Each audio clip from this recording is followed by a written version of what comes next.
とこれからも応援してます。少なくてごめんね。そんなことない。ありがとう。うわ失礼しました。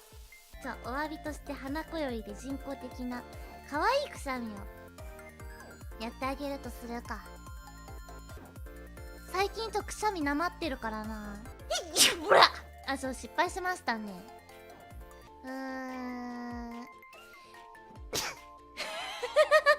でもめっちゃうつやねんけど、おもんな。終わるわ。お疲れださー。